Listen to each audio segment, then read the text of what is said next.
మన రక్షకుడైన మన ప్రభు అయిన యేసుక్రీస్తు నామంలో మీ అందరికీ కూడా హృదయకాల శుభములు తెలియజేస్తా ఉన్నాను. ప్రియ దేవుడి సంగమా, దేవుడి ప్రజలరా, మరొక దినము చూసే ధన్యత దేవుడి తన కృపచేత మనకు అనుగ్రహించి మనల్ని సజీవులు పెట్టిన దేవాది దేవుడైన మన ప్రభు అయిన యేసుక్రీస్తుకు కృతజ్ఞతాస్తుతులు చెల్లిస్తా ఉన్నాను. హృదయకాలము దేవుని యొక్క వాక్యము ధ్యానించుకుందాము. 103వ దావీదు కీర్తన 12వ వచనం నుంచి 22వ వచనం వరకు దేవుని యొక్క వాక్యం ధ్యానించుకుందాము. 103వ దావీదు కీర్తన 12వ వచనం నుంచి 22వ వచనం వరకు దేవుని యొక్క వాక్యము ధ్యానించుకుందాము. 12వ వచనం చూసినట్లయితే, పడమటికి తూర్పు ఎంత దూరమో ఆయన మన అతిక్రమంలోనూ మనకంత దూరపరిచి ఉన్నాడు. దేవునికి మహిమ కలిగిన గాక. ప్రియ దేవుని సంగమా, దేవుని ప్రజలారా, మన అతిక్రమంలోనూ మరి చూసినట్టయితే ఈ వాక్య భాగంలో పడమటికి తూర్పు ఎంత దూరమో ఆయన మన అతిక్రమలకు మనకు అంత దూరంగా చేసి దూరపరిచి ఉన్నాడు. హృదయ కలపు యేసు రక్తంలో మన పాపాలు కడగబడినప్పుడు, యేసయ్య రక్తంలో మన పాపాలు క్షమించబడినప్పుడు, మన పాపాలు తిరిగి ఎన్నడూ కూడా జ్ఞాపకము చేసుకోవడానికి దేవుడు జ్ఞాపకము చేస్తూ ఉంటాడు. ప్రియ దేవుని సంగమా, దేవుని ప్రజలారా, పాపంలో క్షమించబడడం అనేది దేవుడు మనకిచ్చిన గొప్ప ధన్యత. మన పాపాలను క్షమించే దేవాది దేవుడు మనకు సమీపంగా ఉన్నాడు. హృదయ కాలం ఇంకా ఒకవేళ నువ్వు పాపంలో ఉన్నట్టయితే హృదయ కాలము దేవుడు నీతో మాట్లాడుతూ ఉన్నాడు. దేవుని వాక్యం అంటా ఉంది, పడమటికి తూర్పు ఎంత దూరమో ఆయన మన అతిక్రమంలో మనకంత దూరపరిచి ఉన్నాడనే మాట జ్ఞాపకం చేస్తూ ఉన్నాడు. హృదయ కాలము మన పాపాల్లో తిరిగి ఎప్పుడు కూడా యేసయ్య జ్ఞాపకం చేసుకోడు. ప్రియ దేవుని సంగమా, దేవుని ప్రజలను ఒకసారి నువ్వు క్షమాపణ పొందుకున్నట్టయితే ఆ రక్షణ అనుభవం నీకు దేవాతి దేవుడు తన ఉచితమైన కృపచేత అనుగ్రహిస్తాడనే సత్యాన్ని జ్ఞాపకం చేసుకోవాలని ప్రభు పేరిట తెలియజేస్తాం. తండ్రి తన కుమారుని ఎడల జాలిపడినట్టు యెహోవా తన యందు భయభక్తుల వారి ఎడల జాలిపడు. హల్లెలూయా. ఒక తండ్రి ఆ కుమారుని మీద, కుమార్తె మీద ఇలాగైతే జాలిపడతాడో యేసయ్య మన మీద కూడా అలా జాలిపడతాడని సత్యాన్ని జ్ఞాపకం చేసుకోవాలని ప్రభు పేరిట తెలియజేస్తూ ఉంటాడు. ప్రియ దేవుని సంగమా, దేవుని ప్రజలారా, ఎవరి మీద జాలిపడతాడంటే యెహోవా యందు భయభక్తుల వారి ఎడల ఆయన జాలిపడతాడు. మనం దేవుని మార్గంలో, దేవుని చిత్తానుసారంగా మనం నడుచుకున్నప్పుడు, మన ఆత్మీయ జీవితాలు మనం కట్టుకున్నప్పుడు, దేవుని మాటకు లోబడి జీవించినప్పుడు, ఒక తండ్రి తన కుమారు మీద ఎలా జాలిపడతాడో యెహోవా యందు భయభక్తుల వారి ఎడల దేవుడు కూడా ఆ రీతిగా జాలిపడతాడు. హృదయ కాలపు ప్రియ దేవుని సంగమా, దేవుని ప్రజలారా, మొదట మనం చేయవలసింది దేవుని యందు భయభక్తుల జీవితంలో జీవించినప్పుడు దేవుడు మన మీద జాలిపడతాడని సత్యాన్ని జ్ఞాపకం చేసుకోవాలి. యెహోవా యందు భయభక్తులు గారు ఎడల ఆయన జాలిపడను. అలాగే 14వ వచనము, మనము నిర్మించిన మన రీతి ఆయనకు తెలిసి ఉన్నది, మన మట్టివారమని ఆయన జ్ఞాపకము చేయించున్నాడు. ప్రియ దేవుని సంగమా, దేవుని ప్రజలారా, ఈ లోక యాత్రా జీవితంలో ఎంత సంపాదించినా, ఎన్ని కోట్లు సంపాదించినా, ఎన్ని బంగ్లాలు సంపాదించినా, నువ్వు మట్టితో నిర్మించబడ్డావు, తిరిగి మట్టికే రావాల్సినదనే సత్యాన్ని ఎవరు కూడా మర్చిపోకూడదు. ఒకనొక దినం ఈ లోక ప్రయాణం నుంచి వదిలివేయాల్సి వస్తుంది అనే సత్యాన్ని జ్ఞాపకం చేసుకోవాలి. దేవుడు అదే మాట జ్ఞాపకం చేస్తూ ఉంటాడు. దేవుడు మరి మనల్ని ఏ రీతిగా నిర్మించాడో దేవుడు జ్ఞాపకం చేస్తూ ఉంటాడు. ఎందుకంటే మనము నిర్మించబడిన రీతి ఆయనకు తెలుసున్నదే, మనం నిర్మించబడిన రీతి ఆయనకు తెలుసున్నదే. దేవుడి తన చేతులతో ఆదాము నుంచి నిర్మించాడు. దేవుని సంగమా, దేవుని ప్రజలరా, ఆదామును మట్టితో నిర్మించాడు, తిరిగి మట్టి దేవాది దేవుడు ఆదాముకు నాసిక రంధ్రంలో జీవాత్మ వదిలినప్పుడు నరుడు అవుతున్నాడు. నరుడు ఆయన సమయంలో హృదయ కాలము దేవుడు మనల్ని జ్ఞాపకం చేస్తూ ఉన్నాడు. మనం మట్టివారమై ఉన్నాం, మట్టివారమై ఉన్నాము అని దేవుడు వాక్యం ద్వారా మనల్ని జ్ఞాపకం చేస్తూ ఉన్నాడు. ఈ లోక ధన సంపదలు కానీ ఏది కూడా మన ఎమ్మడి రాదు అనే సత్యాన్ని అందరికీ తెలిసినా కానీ పోరాడుతూ ఉంటారు. ఇది పోరాడదాం, అది పోరాడతాం, ఇది సంపాదిస్తాం, అది సంపాదిస్తామని పోరాడుతూ చివరికి ఒకవేళ రక్షణ అనుభవం లేకపోతే చనిపోతే నిత్య నరకానికి, అగ్నిలోకి వెళ్ళిపోతాం అనే సత్యాన్ని మర్చిపోకూడదు. అది దేవుడి హృదయకాలం మరొకసారి జ్ఞాపకము చేస్తూ ఉన్నాడు. మనం నిర్మించిన మన రీతి ఆయనకు తెలుసున్నది, మనం మట్టి వారమని ఆయన జ్ఞాపకము చేసుకుంటున్నాడు. నరుని ఆయు గడ్డి వలనది, అడవి పువ్వు పూనట్టు వాడు పూయును, దాని మీద గాలి వీచగా అది లేకపోయాను. హల్లెలూయా. ఏ పాటిదో ఈ నీ జీవితము హృదయ కాలము దేవుడు జ్ఞాపకం చేస్తూ ఉంటాడు. ప్రియ దేవుని సంగమా, దేవుని ప్రజల, నరుని ఆయు గడ్డి వలనదంట. నరుని ఆయు గడ్డి వలనదే. ఆ గడ్డి, ఆ పువ్వు పువ్వు పుష్పిస్తుంది, సాయంకాలం అయితే రాలిపోతుంది. అలాంటి మానవుని యొక్క జీవితం అని దేవుడు జ్ఞాపకం చేస్తూ ఉన్నాడు. హృదయ కాలపు ప్రియ దేవుని సంగమా, దేవుని ప్రజల నరుని ఆయు గడ్డి వలనది, అడవి పువ్వు పూయినట్టు వాడు పూయును, దాని మీద గాలి వీచగా అది లేకపోయేను, ఆ మీదట దాని చోటే దానికి ఎరగదు, ఎక్కడ వెళ్ళిపోతుందో తెలియదు. ఈ హృదయ కాలపు దేవుడు కొన్ని ప్రాముఖ్యమైన మాటలు మనతో మాట్లాడుతూ ఉన్నాడు. ప్రియ దేవుని సంగమా, దేవుని ప్రజలరా, వాక్యానుసారంగా మనం నడుచుకోవాలి. యెహోవాయందు భయభక్తుల వారి ఎడల దేవుడు జాలి పడతాడని జ్ఞాపకం చేస్తూ, అలాగే నరుని ఆయు గడ్డి వలె ఉన్నది అంటున్నాడు. ఎప్పుడు ఉంటాడో నరుడు తెలియదు. ప్రతి హృదయకాలము సజీవులకలు ఉంటున్నామంటే మన గొప్పతనం కాదు, మన మంచితనం కాదు, మన మంచి ఆరోగ్యం కాదు, మన ధనము కాదు, కేవలము దేవుని ఉచితమైన కృప చేతనే ప్రతి హృదయకాలము దేవుడు మనల్ని ఆయుష్ కాలము దేవుడు అనుగ్రహిస్తూ మనల్ని సజీవు లెక్కలు పెడతా ఉన్నాడు. మనం కొద్దిసేపు కనిపించి కొద్దిసేపు రాలిపోయే వారి జీవితాలు కలిగి ఉన్నాము. ఆ పువ్వు వికసిస్తుంది ఉదయకాలంలో, సాయంకాలం రాలిపోతుంది. అది తిరిగి గాలి చేత ఎక్కడ కొట్టిపోతుందో దానికే తెలియదు. అలాంటి జీవితము మానవుని యొక్క జీవితము. ప్రియ దేవుని సంగమా, దేవుని ప్రజలారా, దేవుని వాక్యం అదే గుర్తు చేస్తుంది. నరుని ఆయు గడ్డి వలె ఉన్నది, అడవి పువ్వు పూయినట్టు వాడు పూయును, దాని మీద గాలి వీచగా అది లేకపోయిను, ఆ మీదట దాని చోటు దాని ఎరగదు. ఎంతసేపు ఉంటామో, ఎంతసేపట్లో ఈ లోకం నుంచి మనం వెళ్ళిపోతామో తెలియదు. కానీ ఒకటి మాత్రము సత్యము, నువ్వు రక్షణ అనుభవం పొందుకుంటే, యేసయ్యను సొంత రక్షకుడుగా నువ్వు అంగీకరించుకున్నట్టయితే నీ పాపాలన్నీ కూడా క్షమించబడతాయి. అందుకని పడమటికి తూర్పు ఎంత దూరమో ఆయన మన అతిక్రమలను మనకు అంత దూరపరిచి ఉన్నాడు. హల్లెలూయా. మన అతిక్రమలను అన్నీ కూడా దేవుడు క్షమించి ఉన్నాడు. హృదయ కాలము మనం దేవుని బిడ్డలుగా జీవించినప్పుడు, దేవుని యొక్క మార్గంలో మనం నడిచినప్పుడు, యేసయ్య సన్నిధిలోను యేసయ్య సన్నిధిలో నేను కనపరుచుకుంటూ నీ పాపాలకు క్షమాపణ పొందుకున్నప్పుడు ఇక నీ మీద పాపం జ్ఞాపకము రాదు.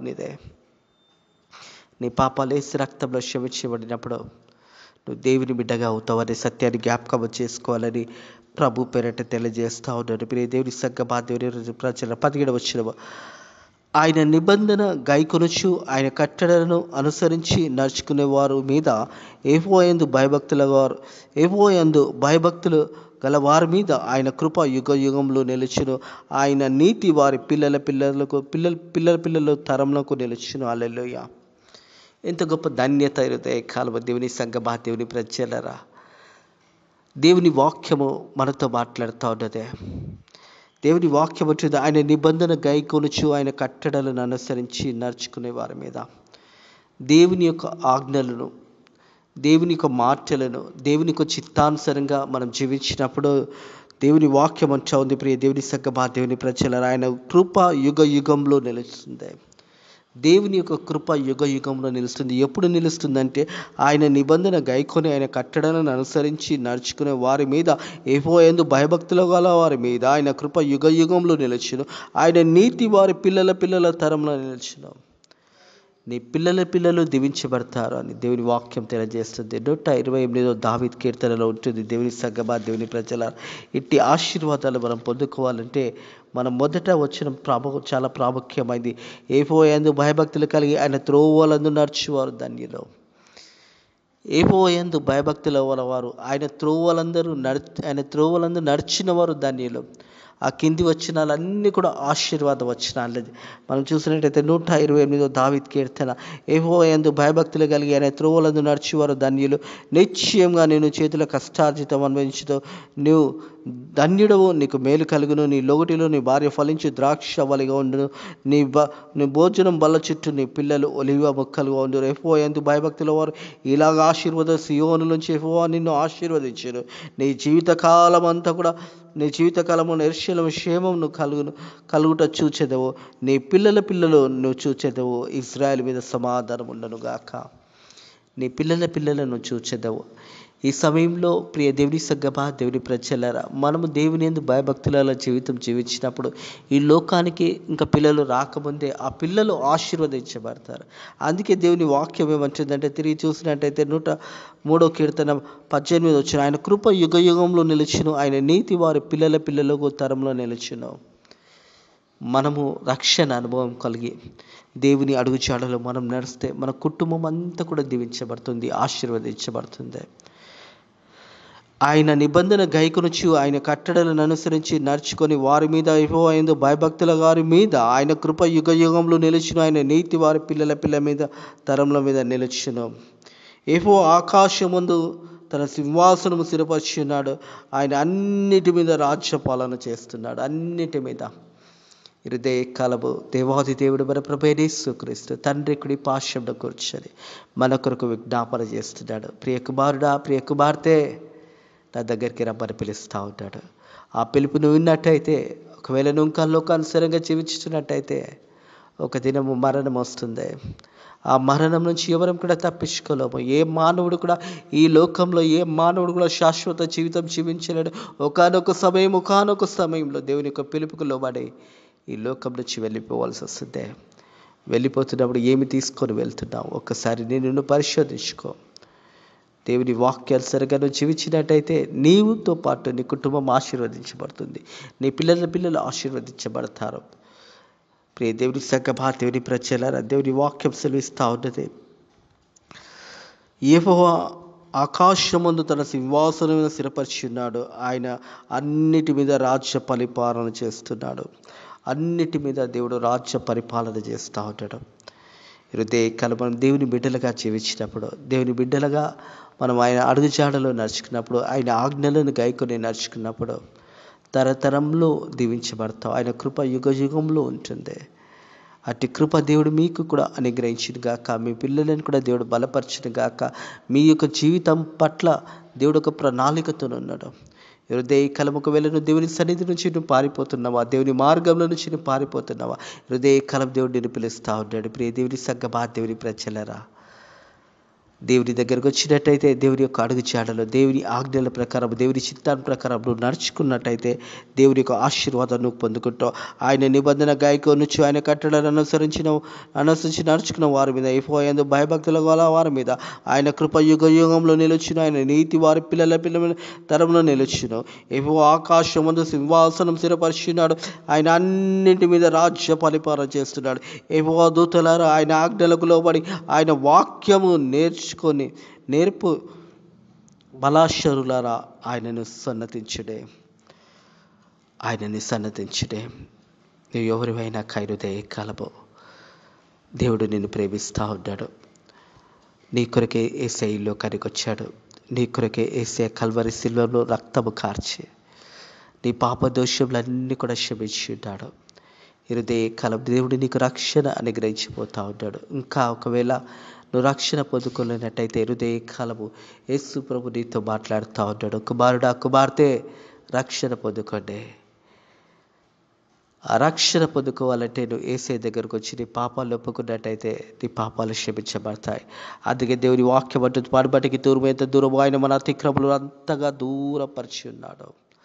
తండ్రి తన కుమారుని ఎడ జాలిపడిన యెహోవా భయభక్తుల వారి ఎడల జాలిపడతాడు. హృదయ కాలము ఒక తండ్రి తన బిడ్డల మీద ఏ రీతి జాలిపడతాడో, దేవుని యందు భయభక్తుల వారి ఎడల దేవాది దేవుడు మన ప్రభు అయిన యేసుక్రీస్తు కూడా ఆ రీతిగా జాలిపడతాడనే సత్యాన్ని జ్ఞాపకం చేసుకోవాలని ప్రభు పేరట తెలియజేస్తూ ఉన్నారు. యెహోవా దూతలారా, ఆయన ఆజ్ఞలకు లోబడి ఆయన వాక్యము నేర్పు బలాశూరులారా, ఆయనను సన్నతించుడే. హల్లెలూయా, దేవునికి మహిమ కలుగును గాక. 21 వచనం, యెహోవా సైన్యంలారా, ఆయన చిత్తము నెరవేర్చు ఆయన పరిచారకులారా, మీరందరూ ఆయనను సన్నతించుడి. హల్లెలూయా. ప్రతి ఒక్కరం కూడా దేవుని గణపరచాలి. ప్రతి ఒక్కరం కూడా దేవుని చేసిన మేళ్ళని మర్చిపోకూడదు. అందుకే అంటుంది కదా, 103 దావీదు కీర్తన 2వ వచనం ప్రకారం చూసినట్టయితే, నా ప్రాణమా యెహోవాను సన్నతించుము, ఆయన చేసిన ఉపకారంలో దేనిని మరొక. నా ప్రాణమా యెహోవాని సన్నతించుము, ఆయన చేసిన ఉపకారములను దేనిని కూడా మరవకూడదు. ఇదే కాలపు ప్రియ దేవుని సంగమా, దేవుని ప్రజలారా, దేవుని గణపరచాలి, దేవుని మహిమపరచాలి. ఇంతవరకు నువ్వు సజీవ లెక్కలో ఉండి ఇంతవరకు దేవుని కాపాడుతున్న విధానం జ్ఞాపకం చేసుకుంటూ దేవుని గణపరిచే బిడ్డలుగా, దేవుని మహిమపరిచే బిడ్డలుగా, దేవుడి చేసిన మేలును జ్ఞాపకం చేసుకుంటూ అనేకులకు ఆ మేలు చెప్పుకునే బిడ్డలుగా మనం ఉండాలి. హృదయ కాలం దేవుడు నీ పక్షాన ఉన్నాడు, నీ పక్కలో ఉన్నాడు. హృదయ కాలం ప్రియ దేవుని సంగమా, దేవుని ప్రజలరా, యెహోవా ఏలుచున్నాడు స్థలంలో నుండి, యెహోవా ఏలుచుండే స్థలంలో నుండి నన్ను ఆయన సర్వకార్యములను ఆయన సన్నతించుడి. నా ప్రాణమా యెహోవాని సన్నతించుము. నా ప్రాణమా యెహోవాను సన్నతించుము. ఈ హృదయ కాలము ప్రియ దేవుని సంగమా, దేవుని ప్రజలరా, దేవాది దేవుడు మన ప్రభు యేసు క్రీస్తు మనకు తోడై ఉన్నాడు, మనల్ని నడిపిస్తున్నాడు, మనల్ని విడిపిస్తున్నాడు, మనకు మంచి ఆరోగ్యం ఇస్తున్నాడు. నువ్వు దేవుని యందు భయభక్తులలో జీవితం జీవించినట్టయితే దేవాది దేవుడు నీకు గొప్ప ఆశీర్వాదాలు అనుగ్రహించబోతా ఉంటాడు. నువ్వు చేయవలసింది ఒకటే, దేవుని చిత్తానుసారంగా జీవించాలి, దేవునికి లోబడి జీవించాలి, యథార్థంగా జీవించాలి, సత్యంగా జీవించాలి. నీలో అబద్ధ మాటలు ఉండకూడదు, నీలో చెడు మాటలు ఉండకూడదు, నీలో మంచి ప్రవర్తన కలిగి నువ్వు జీవించాలి. వాక్యాన్ని హత్తుకొని వాక్యాన్ని వినడమే కాదు, కానీ వాక్యానుసారంగా జీవించడం చాలా ప్రాముఖ్యమైనది. ఒక క్రైస్తవుని యొక్క జీవితం, ఒక క్రైస్తవురాలు జీవితం ఎప్పుడు ప్రారంభించబడుతుంది అంటే వాక్యం వినడం కాదు, కానీ వాక్యాన్ని శరీరరీతిగా వాక్యాన్ని అనుసరించి వాక్యానుసారంగా జీవించడమే నిజమైన దేవుని యొక్క బిడ్డల ఉద్దేశము. అట్టు బిడ్డలని దేవుడు చూసినప్పుడు వారి మీద జాలి పడతాడు. దేవుని సంగమా, దేవుని ప్రజలరా, మనము నిర్మించబడిన రీతి ఆయన తెలియజేస్తున్నాడు. మనం మట్టి వారమని ఆయన జ్ఞాపకము చేసుకుంటున్నాడు. మనం మట్టి వారమని జ్ఞాపకం చేస్తూ ఉన్నాడు దేవుడు. ఒకరోజు నువ్వు ఈ లోకం విడవలసి వస్తుంది, ఒకరోజు ఈ లోక ప్రయాణం ఎక్కడొక్కడ ముగించవలసి వస్తుంది. ఆ ముగింపు ఎలా ఉంటుంది? అందుకే దేవుని వాక్యం అంటుంది, నరుని ఆయి గడ్డి వలె ఉన్నదే, నరుని ఆయి గడ్డి వలె ఉన్నదే. దేవుడు సూటిగా హృదయకాలం నీతో మాట్లాడుతూ ఉన్నాడు. నీ జీవితము ఎలా ఉన్నదంటే ఒక గడ్డి వలె ఉన్నదే. అడవి పువ్వు పూయినట్టు వాడు పూయును, దాని మీద గాలి వీచగా అది లేకపోయిను, ఆ మీదట దాని చోటే అది ఎరగదు. ఎక్కడుంటామో మనకు తెలియదు. ప్రియ దేవుని సంగమా, దేవుని ప్రజలరా, ఒకటి మాత్రము సత్యము. దేవుని వాక్యం ఏమంటుందంటే, నేనే మార్గము, నేనే సత్యము, నేనే జీవము, నా ద్వారా తప్ప ఎవడు కూడా తండ్రి ఇంటిలో ప్రవేశింపలేడని యేసయ్య చెప్తా ఉన్నాడు. యోహాను సువార్త 14:6 ప్రకారము హృదయ కాలం ప్రియ దేవుని సంగమా, దేవుని ప్రజలరా, దేవాది దేవుడే ప్రభు యేసు క్రీస్తే మార్గమై ఉన్నాడు అనే సత్యాన్ని జ్ఞాపకం చేసుకోవాలని ప్రభు పేరిట తెలియజేస్తూ ఉన్నాడు. మనం చూసినట్టయితే యోహాను సువార్త 14:6 యేసు నేనే మార్గము, సత్యము, జీవము, నా ద్వారా తప్ప ఎవరు కూడా తండ్రి యొద్దకు రాడు, ఎవరు కూడా తండ్రి యొద్దకు రాడు అని దేవుని వాక్యము తెలియజేస్తుంది. ఎవరు వెళ్తారంటే దేవుని యందు భయభక్తుల వారు, దేవుని చిత్తానుసారంగా జీవించిన వారు, దేవునికి లోబడి జీవించిన వారు ఆ నిత్య పరలోకపు రాజ్యపు వారసులుగా ఉంటాము. కలవరపడకండి, మీ హృదయాలని కలవరపడనీయకండి అని దేవుని యొక్క వాక్యం తెలియజేస్తూ ఉంది. మీ హృదయంలో కలవరపడకుండా దేవుని యందు విశ్వసించున్నారు, నా యందు కూడా విశ్వసించండి. నా తండ్రిలో అనేక నివాస స్థలం లేని ఎడల మీతో చెప్పేదాను, మీకు స్థలము సిద్ధపరచి వెళ్ళుచున్నాను, నేను వెళ్ళి మీకు స్థలం సిద్ధపరచలేలా, నేనుండే స్థలంలో మీరు కూడా ఉండేలాగా మరలా వచ్చి నా యొద్దకు మిమ్మల్ని తీసుకొని పోతున్ననే మాట జ్ఞాపకం చేస్తూ ఉన్నాడు. అట్టి ధన్యత దేవుడు ఉదయ కాలం మనకు అనుగ్రహించాడు. యేసు ప్రభు పరలోకమందు ఒక స్థలాన్ని సిద్ధపరచడానికి వెళ్ళాడు. ఆ స్థలము సిద్ధపరుస్తూ ఉన్నాడు. ఆయన రాకడ సమీపంగా ఉన్నది. ఎవరైతే దేవుని యందు విశ్వాసంతో ఆయనందు భయభక్తులలో జీవితం జీవిస్తారో, ఈ లోకంలో శ్రమలు అనుభవించి, ఈ లోకంలో కష్టాలు అనుభవించి, ఎన్నో అవమానాలు పొందుకొని, ఎన్నో బాధలు పొందుకొని దేవుని కొరకు జీవించిన బిడ్డలు, వారికి ఈ లోకంలో సాధారణ మరణం పొందుకుంటారు, కానీ ఆత్మకు మరణం ఉండదు. శరీరానికి మరణం ఉన్నది, కానీ ఆత్మకు మరణం లేదు అనే సత్యాన్ని జ్ఞాపకం చేసుకోవాలి. ఆత్మ తిరిగి దేవుని సన్నిధికి చేరవలసి ఉంది. యేసు ప్రభు కూడా ఈ లోకంలో జీవించినప్పుడు సిలువలో పలికిన ఏడో మాట, తండ్రి నీ చేతికి నా ఆత్మను అప్పచెప్తా ఉన్నాను. మనం కూడా మన ఆత్మను అప్పచెప్పవలసి వస్తుంది. మన ఆత్మను ఎవరికి అప్పచెప్పుతున్నామో మనల్ని మనం పరిశోధించుకోవాలి. లోకాశల వైపు, లోకం వైపు నువ్వు ఆత్మను అర్పిస్తున్నావా? దేవునికి తిరిగి నీ ఆత్మను అర్పిస్తున్నావా? ఒకవేళ నువ్వు దేవుని చేతిలో నువ్వు వాడబడినట్టయితే, దేవునికి నీ ఆత్మను అప్పచెప్పినట్టయితే పరలోకమందు తిరిగి యేసయ్య రాజ్యంలో మనం చేరగలుగుతాము. అట్టి కృప దేవుడు మీ అందరికీ కూడా అనుగ్రహించి మిమ్మల్ని బలపరిచి దీవించి ఆశీర్వదించిన గాక. ఆమేన్. ప్రార్థన చేసుకుందాము. పరిశుద్ధుడా, దేవానికి వందనములు, స్తోత్రములు. నైనా ఉదయ కాలముని వాక్యము ద్వారా మాతో మాట్లాడి మనల్ని బలపరిచిన దేవానికి వందనములు, స్తోత్రములు. నైనా ప్రభా, నిన్నటి దినానైనా నా 14th యానివర్సరీని ఘనంగా జరిపించినందుకు నీ కృతజ్ఞతాస్తుతులు చెల్లిస్తున్నాను తండ్రి ప్రభా. మరి ఫేత్ ఆఫ్ మినిస్ట్రీస్ని నేను 14th యానివర్సరీలో మరి 14వ సంవత్సరంలో ప్రవేశింపచేసిన విధానాన్ని బట్టి కూడా మరొకసారి నీ కృతజ్ఞతాస్తుతులు చెల్లిస్తున్నాను తండ్రి ప్రభా. నీ వాక్యానుసారంగా నీ వాక్యాన్ని గైకొని జీవించడానికి నీ కృప ద్వారా సాయం చేయండి. మా సేవకులను మా సేవకురాలను వారి పరిచర్యని కాపాడండి, సంఘాలను కాపాడండి. అలాగే తండ్రి ప్రభా ఫెయిత్తో మినిస్టర్స్ మందిరాన్ని కూడా దీవించండి. నేను ఈ శనివారం దినంలో జరగబోతున్న 11:30 ఆరాధనలు కూడా మీరు మా మధ్యలో మీరే మహిమ ఘనత పొందుకోమని అడుగుతున్నాను తండ్రి ప్రభా. అలాగే రేపటి దినం జరిగే పరిశుద్ధ ఆదివారం కూడా మా మధ్యలో మీరే మహిమ ఘనత పొందుకోమని, అలాగే తండ్రి ప్రభా యుగయుగములకు నీకే మహిమ ఘనత చెందును గాక. ఈ హృదయ కాలం మరొకసారి హృదయ రోజంతట్లో కూడా మనల్ని కాపాడమని, ఈ యొక్క మంచి వాతావరణం చేత మనల్ని బలపరచండి. నీ వాక్య ఆహారంను భుజించుతూ నీ వాక్యానుసారంగా జీవించడానికి నీ కృప ద్వారా సాయం చేయమని నజరుడైన యేసు క్రీస్తు నామములో ఈ ప్రార్థన అడిగి వేడుకుంటున్నాము తండ్రి, ఆమేన్.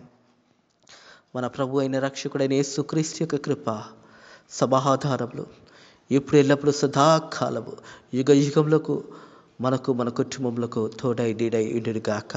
ఆమేన్.